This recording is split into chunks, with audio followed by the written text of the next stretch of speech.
Good morning, beautiful people. I'm DJ, and welcome back to my channel, Indian Cooks and Books. This is the second time I'm filming this video because my microphone is giving me some trouble, and there was a lot of disturbance in last time's recording. So I am doing a bi-weekly reading update, and today is an Indian holiday, Indian Independence Day. Happy Indian Independence Day, everybody. Today is also a Korean holiday, and my friend Dana Days is making a video series about reading books related to Korean holidays. And today also happens to be a holiday in Korea, Liberation Day, I think, and she's making a video. I will link her video in the descriptions. Please check it out.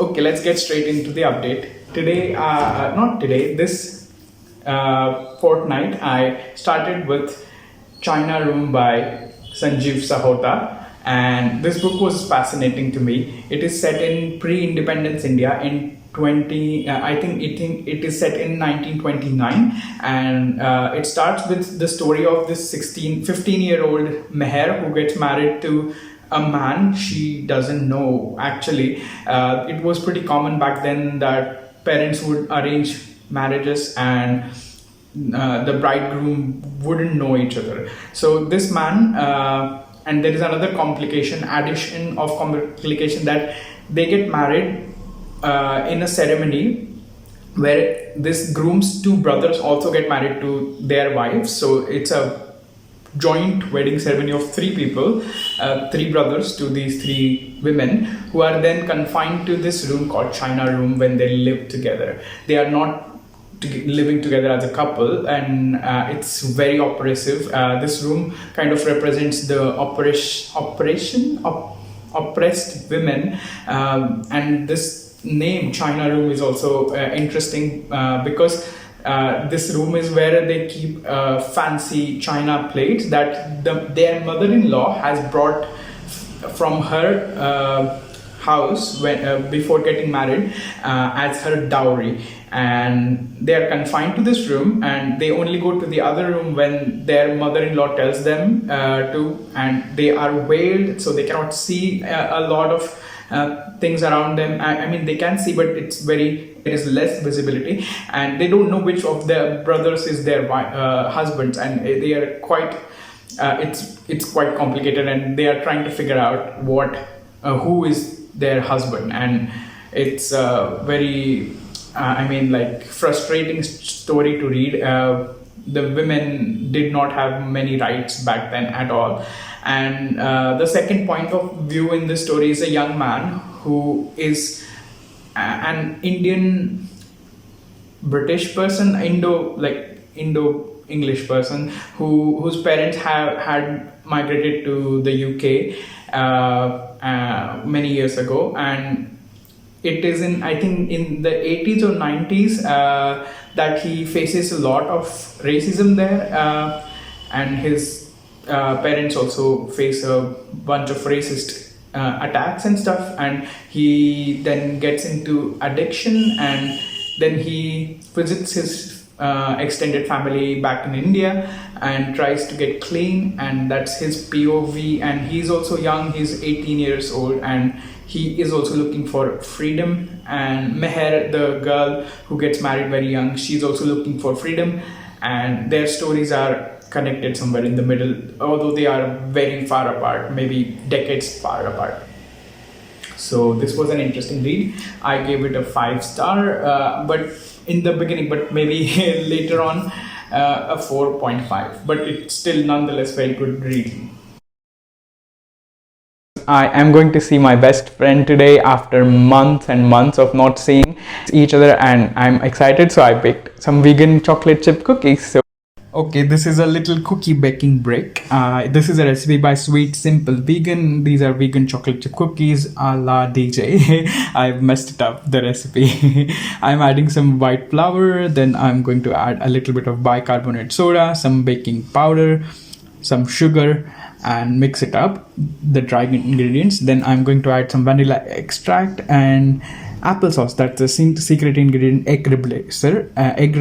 And then I'm going to add some coconut oil, mix it up. Then I'm going to crush some dark chocolate into it, make a dough, then scoop the dough out on the silly pad and put it inside the preheated oven at 170 or 180 degrees for 13 to 14 minutes, and here they are. They're looking pretty good, if I can say so myself, and they tasted pretty good too. I'm going to give them to my best friend. Okay, back to the video. The second book I started but I haven't finished is Whereabouts by Jhumpa Lahiri, and this book I have finished 50%, and it's really good. Like, what they say is true about this author and this book. And this unnamed writer is living in an unnamed city and visiting places like departmental store, a trattoria or like a restaurant, cafe, and a piazza, or her house, and all these places, all these whereabouts is where she is describing the things that she is observing in the people that she meets, and in herself, in her mind, her feelings about things. And she's lonely, she is kind of quite in a melancholy mood, and she is thinking of her mother and their relationship and how it wasn't the greatest. And it's quite interesting. I like the writing style. Like everybody says about this book, it is quite nice, and it's not at all hard to read. You can just keep reading. But I have been in a major slump, and I had to put it down a little bit because the Libby gods actually sanctioned me a book that I was anticipating so much, an ebook of Mona Award's latest, All's Well, and I am 35% through it, and I'm enjoying reading it a lot. Actually, it's about this woman called Miranda. She's an assistant professor in a small college in New England, I would like to say, or Massachusetts, I think, and she is struggling with a lot of chronic pain in her legs, back, shin, everywhere, and it's making her life difficult, miserable, and she is taking a lot of pills, and she's mixing a lot of pills, and she is almost like coming in and out of focus when teaching. And she's trying to put on a play called All's Well with her students, and her students are not happy with it. They don't want to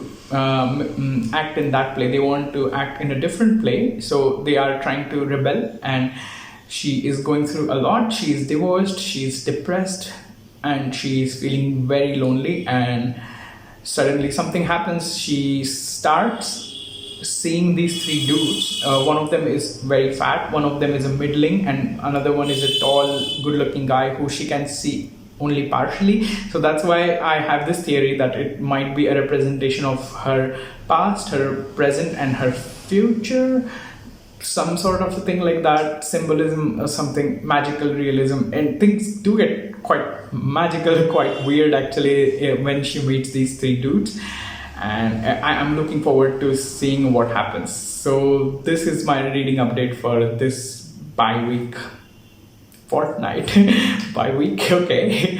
And I will see you in next week's video, and until then, let me know what you are reading and what readathons you are participating in. I'm participating in Discovering India Readathon by reading this and this also, and these are two Indian diaspora authors.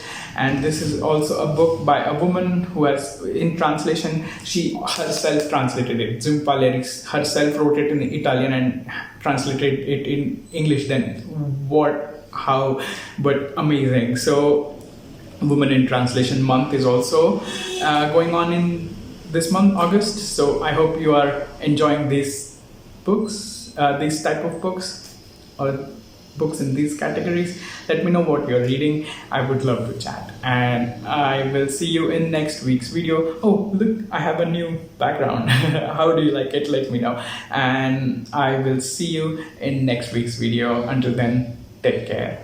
Bye bye.